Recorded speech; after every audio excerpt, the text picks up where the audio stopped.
ರಾತ್ರಿ ಕೆಲ ಕಾಲ ಆತಂಕದ ವಾತಾವರಣ ಅರಮನೆ ಮುಂಭಾಗದಲ್ಲಿ ಏರ್ಪಟ್ಟಿತ್ತು. ಕಾರಣ ಎರಡು ಆನೆಗಳ ವರ್ತನೆಯಿಂದ. ಇವತ್ತು ಆನೆಗಳ ವರ್ತನೆ ತೀರಾ ಸಹಜವಾಗಿದೆ. ಅರಮನೆ ಆವರಣದಲ್ಲಿ ಊಟಕ್ಕೆ ರಾತ್ರಿ ಜಗಳ, ಬೆಳಗ್ಗೆ ಫ್ರೆಂಡ್ಸ್. ಧನಂಜಯ ಹಾಗೂ ಕಂಜನ್ ಫೈಟು ಮೊದಲೇನಲ್ಲ, ಕೊನೆನೂ ಅಲ್ಲ. ಒಮ್ಮೆ ಧನಂಜಯ ಅಟ್ಯಾಕ್ ಮಾಡಿದ್ರೆ ಮತ್ತೊಮ್ಮೆ ಕಂಜನ್ ಅಟ್ಯಾಕ್ ಮಾಡ್ತಾ ಇದ್ನಂತೆ. ಸೊ ಇವರಿಬ್ಬರ ಫ್ರೆಂಡ್ಶಿಪ್ಪು, ಲವ್ ಹೇಟ್ ರಿಲೇಶನ್ಶಿಪ್ ಅನ್ನೋ ರೀತಿ ಇತ್ತಂತೆ. ಏನೂ ಆಗೇ ಇಲ್ಲ ಅನ್ನೋ ರೀತಿ ಇವತ್ತು ಎರಡು ಆನೆಗಳ ವರ್ತನೆ ಕಂಡು ಬರ್ತಾ ಇದೆ.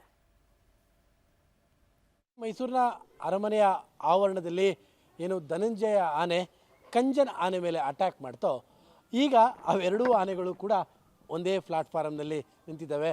ನೀವೀಗ ಗಮನಿಸ್ತಾ ಇರುವಂಥದ್ದು ಇದು ಧನಂಜಯ ಆನೆ, ಅದು ಕಂಜನ್ ಆನೆ. ಎರಡು ಆನೆಗಳು ಈಗ ಒಂದೇ ಪ್ಲಾಟ್ಫಾರ್ಮ್ನಲ್ಲಿ ನಿಂತಿದ್ದಾವೆ. ಈ ಎರಡು ಆನೆಗಳು ದುಬಾರೆ ಆನೆ ಶಿಬಿರದಲ್ಲಿ ಇದ್ದಂತಹ ಆನೆಗಳು. ಈ ಎರಡು ಆನೆಗಳಿಗಿಂತ ಅವಕ್ಕೊಂದು ಇತಿಹಾಸ ಇದೆ.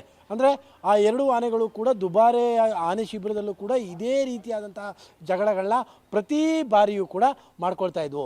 ಅಂದರೆ ಧನಂಜಯಗೂ ಮತ್ತು ಕಂಜನಗೂ ಪ್ರತಿ ಬಾರಿಯೂ ಕೂಡ ದುಬಾರೆಯ ಆನೆ ಶಿಬಿರದಲ್ಲಿ ಈ ಥರದ ಫೈಟ್ಗಳು ಆಗ್ತಾನೆ ಇದ್ವು.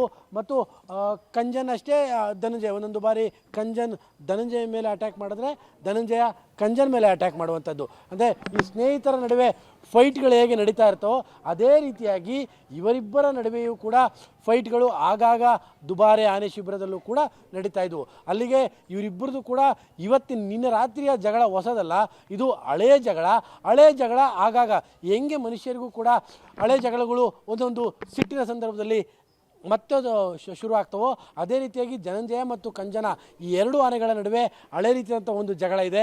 ಆ ಜಗಳ ಈಗ ಮೈಸೂರಿನ ಅರಮನೆ ಆವರಣದೊಳಗೂ ಕೂಡ ಪುನರಾವರ್ತನೆ ಆಗಿದೆ. ಏನು ಆನೆ ಶಿಬಿರದಲ್ಲಿ ಕಂಜನ ಧನಂಜಯ ಮೇಲೆ ಅಟ್ಯಾಕ್ ಮಾಡಿ ಧನಂಜಯ ಕಂಜನ ಮೇಲೆ ಅಟ್ಯಾಕ್ ಮಾಡಿದ್ರು ಕೂಡ ಅದು ಅಂಥ ದೊಡ್ಡ ಮಟ್ಟದಲ್ಲಿ ಏನು ಸುದ್ದಿ ಆಗೋದಿಲ್ಲ, ಅಥವಾ ಅದು ದೊಡ್ಡ ಮಟ್ಟದಲ್ಲಿ ಏನು ಸಮಸ್ಯೆ ಆಗೋದಿಲ್ಲ. ಯಾಕಂದರೆ ಅದು ಆನೆಗಳ ಶಿಬಿರ. ಆದರೆ ಮೈಸೂರಿನ ಅರಮನೆ ಆವರಣದೊಳಗಡೆ ಈ ಗೆಳೆಯರ ಈ ಫೈಟ್ ಏನಿದೆ ಇದು ದೊಡ್ಡ ಮಟ್ಟದ ಆತಂಕಕ್ಕೂ ಕೂಡ ಕಾರಣವಾಗಿರುವಂಥದ್ದು. ನಿನ್ನೆ ಇದೇ ಧನಂಜಯ ಕಂಜನ ಮೇಲೆ ಅಟ್ಯಾಕ್ ಮಾಡ್ತಾನೆ.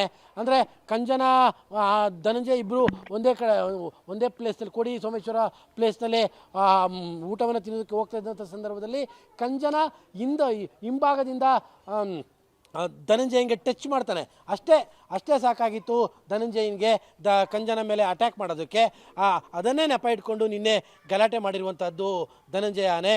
ಯಾಕೆಂದರೆ ಇದು ಹಳೆ ಜಗಳ ಮತ್ತೆ ಮೈಸೂರಿನ ಅರಮನೆಯ ಆವರಣದಲ್ಲಿ ಪುನರಾವರ್ತನೆ ಆಗಿರುವಂಥದ್ದು.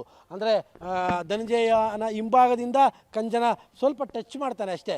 ಟಚ್ ಮಾಡಿದ್ದನ್ನೇ ನೆಪ ಮಾಡಿಕೊಂಡು ಧನಂಜಯ ಅಟ್ಯಾಕ್ ಮಾಡ್ತಾನೆ.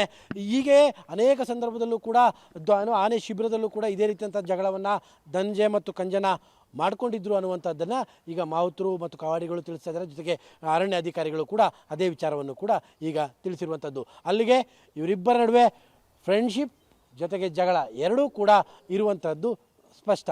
ಕ್ಯಾಮ್ರಾ ಪರ್ಸನ್ ನಿತಿನ್ ಜೊತೆ KP Nagaraj, public TV, Mysuru. ನಾವು ನೋಡಿ ಎರಡು ದೃಶ್ಯ ನೋಡಿದಾಗ ಇದಕ್ಕೆ ಹೇಳೋದು, ಆನೆಗಳ ಸೈಕಾಲಜಿನ ಅರ್ಥ ಮಾಡ್ಕೊಳ್ಳೋದು ಬಹಳ ಚಾಲೆಂಜಿಂಗು. ಎಷ್ಟೇ ಪಳಗಿಸಿದ್ರು ಮಾವುತರಿಗೆ ಪ್ರತಿನಿತ್ಯ ಒಂದೊಂದು ಹೊಸ ಟಾಸ್ಕು ಚಾಲೆಂಜು ಎದುರಾಗ್ತಾನೆ ಇರುತ್ತೆ ಅಂತ. ದೇವರ ದಯೆ ಚೆನ್ನಾಗಿತ್ತು, ಹೀಗಾಗಿ ಚಿಕ್ಕ ಪುಟ್ಟ ಆತಂಕದಲ್ಲೇ ಕಳೆದು ಹೋಗಿದೆ. ಇಲ್ಲಾಂದ್ರೆ ಸಣ್ಣ ಸಣ್ಣ ತಪ್ಪುಗಳು ಅಥವಾ ಸಣ್ಣ ಸಣ್ಣ ಲೋಪಗಳು ಕೂಡ ಕಾಲ್ ತುಳಿತದಲ್ಲಿ ಎಂಡ್ ಆಗ್ಬಿಡುತ್ತೆ. ಬಟ್ ಅಂಥದ್ದು ಯಾವುದೂ ಆಗಿಲ್ಲ, ದೇವರ ದಯೆ. ಅದಕ್ಕೆ ಹೇಳ್ತಾ ಇರೋದು.